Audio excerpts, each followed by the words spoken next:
జగన్ అభివృద్ధికి వ్యతిరేకంగా సైంధవుడిలా తయారయ్యాడని వైసీపీ హయాంలో ఇష్టారాజ్యంగా తప్పులు చేసి ఇప్పుడు నీతులు మాట్లాడుతున్నారని రాష్ట్ర యాదవ కార్పొరేషన్ చైర్మన్ నరసింహ యాదవ్ విమర్శించారు. ఈ సందర్భంగా రాష్ట్ర యాదవ కార్పొరేషన్ చైర్మన్ నరసింహ యాదవ్ మాట్లాడుతూ జగన్ అభివృద్ధికి వ్యతిరేకంగా సైంధవుడిలా తయారయ్యాడని అన్నారు. నది గర్భంలో అమరావతి రాజధాని నిర్మాణం చేస్తున్నామని చెప్పడం జగన్ అవివేకమన్నారు. కరుణాకర్ రెడ్డి తన హావభావాలను ప్రదర్శిస్తూ మాట్లాడితే తప్పులు ఒప్పులు అయిపోవని, దేవుడితో ఆట్లాడకండి అని, మీ పాపం పండుతుందని, తప్పు చేసిన వారు అరెస్ట్ అవుతారని అన్నారు. రాష్ట్రంలో చంద్రబాబు మచ్చలేని పాలన చేస్తున్నారని అన్నారు. వైసీపీ హయాంలో ఇష్టారాజ్యంగా తప్పులు చేసి ఇప్పుడు నీతులు మాట్లాడుతున్నారని పేర్కొన్నారు.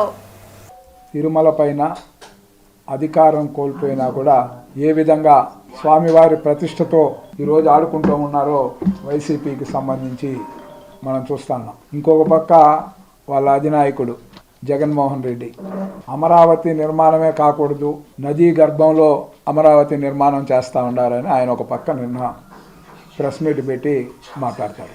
జగన్మోహన్ రెడ్డి 5 సంవత్సరాల రాక్షస పాలన తలపించే విధంగా ఏ విధంగా పరిపాలన చేశాడో ప్రజలందరూ చూశారు.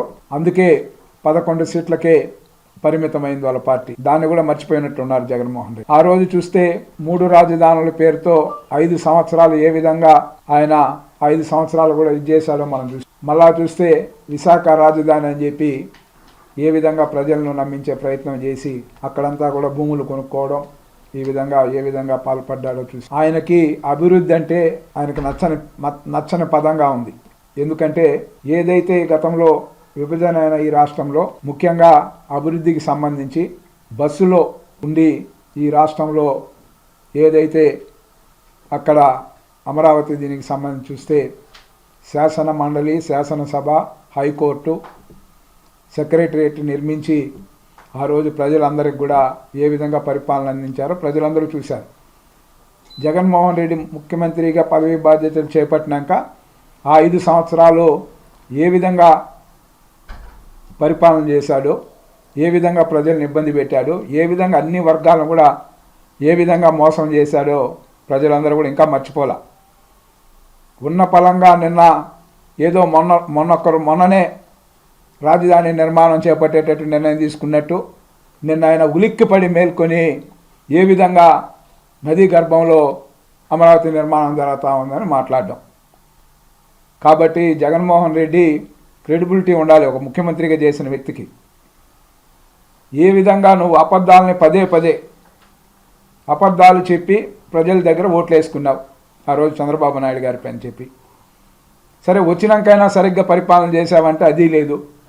హిందూ దేవాలయాలన్నిటిపైన కూడా ఏ విధంగా విధ్వంసం జరిగిందో ప్రజలందరూ చూశారు.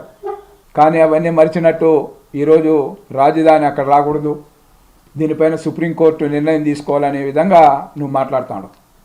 అసలు సుప్రీంకోర్టు ఏ నిర్ణయం తీసుకోవాలో చెప్పు నువ్వు. వాస్తవంగా 1,00,000 కోట్లు దోచేసిన జగన్మోహన్ రెడ్డి, అదడుగు జగన్మోహన్ రెడ్డి, నా పైన కేసుల్ని త్వరగా పరిష్కరించమని సుప్రీంకోర్టును అడుగు. సుప్రీంకోర్టుని ఏవడగాలి? ప్రజలకు సంబంధించి ప్రజారంజకమైన రాజధాని నిర్మాణం చేస్తూ ఉంటే సాక్షాత్తు కేంద్ర ప్రభుత్వం కానీ ప్రధానమంత్రి కానీ దాని యొక్క అభివృద్ధికి అనేక విధాలుగా కూడా వాళ్ళు చేయూతను అందిస్తూ ముందుకు సాగుతూ ఉంటే ఈరోజు ఏ విధంగా జగన్మోహన్ రెడ్డి పత్రికా విలేకరుల సమావేశంలో మాట్లాడుతూ ఉన్నారో ప్రజాస్వామ్యవాదులంతా విస్తుపోతూ ఉన్నారు. ఈరోజు ఆ విధంగా రాష్ట్రాన్ని భ్రష్టు పట్టించిన 5 సంవత్సరాలు ఈ రాష్ట్రంలో ఏ విధంగా పరిపాలన కొనసాగింది అనేది ప్రజలందరూ గమనిస్తూ ఉన్నారు.